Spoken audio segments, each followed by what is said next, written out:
Hello and welcome to Maker Chat, the show dedicated to helping you become a better map maker. I'm LuPG13, and today we're going to go over a few things you should know before making a competitive knockout map. So without further ado, let's get started.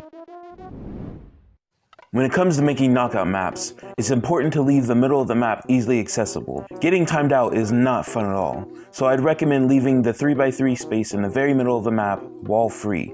Maybe even 5x5 if you really want to be safe.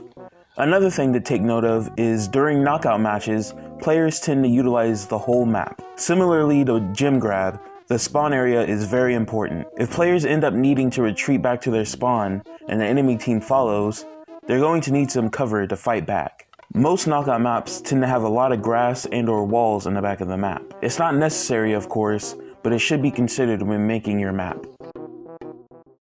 Starting in mid, like always, I decided to put down a 3x3 pool of water in the very center of the map. This will not only hinder movement for most brawlers, but it also leaves mid completely open. The concept I had for this map was for mid to be open, but have tight movement too.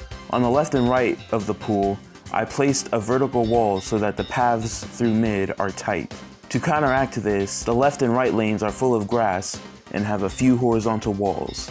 The bush patches help tanks and assassins push up the map to try to take players down, and the horizontal walls offer cover for sharpshooters who want to hang back and scout.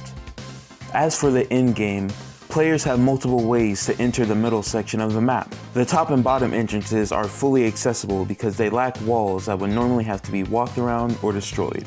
The left and right entrances offer 2 choke points on each side. Destroying these walls would open up the map significantly and make it easier for side laners to get to mid. With that in mind though, destroying the walls could affect your team in the next round, so it could end up being a bad idea. For the spawn area, I decided to add another bush patch to the right side of the map. It will be useful for ambushing enemy players chasing you into your spawn and for healing up if necessary. On the flip side, it's pretty easy to check, so it doesn't give too big of an advantage. To the left of that bush, I added a 3x8 pool of water.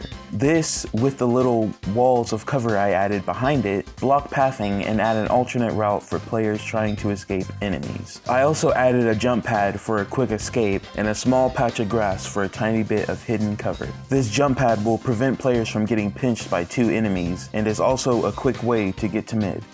You might have noticed that I didn't place the spawns in their default position. This is because leaving them there with the water I added would make pathing very annoying, as players would have to walk all the way around them to get to their lanes. Spawns don't have to be in their default position on your map, but it's generally a good idea to keep them towards the back, or at least far enough apart from each other players can't get killed 5 seconds after the match starts. With my spawns the way they are, the left laner can get situated well before the right one, allowing them to take control of the mid bush. Once you start integrating these tips into your knockout maps, you'll be able to make some pretty solid maps. As of right now, we haven't had too many knockout maps added to the game, but there have been some pretty good ones. Bell's Rock and Gold Arm Gulch are pretty standard maps. They both feature a 3-lane setup with cover in the back of the map for players retreating from the enemy team. As for what they offer in each lane, Bell's Rock features open lanes with a tight mid, and Gold Arm Gulch has long bush paths with tight structures surrounding the mid. Both of these maps are all around pretty solid as they allow multiple types of brawlers to work on them. Of course, your map doesn't have to work with every brawler type. Just like with any other mode, it's fine for only 1 or 2 brawler types to work on your map. Maps like Ends Meet are a good example of that. This map heavily favors control brawlers as well as ambush brawlers. Once your team has control of the mid bush, it's pretty hard for the enemy team to take it from you, even with the teleporters. To quickly show you an example of something you should avoid making, I made another map. The main things I wanted to point out is that it's really hard to move around the map and there's not much room for players to actually attack each other. Unless you play a thrower, this map is going to be horrible to play on.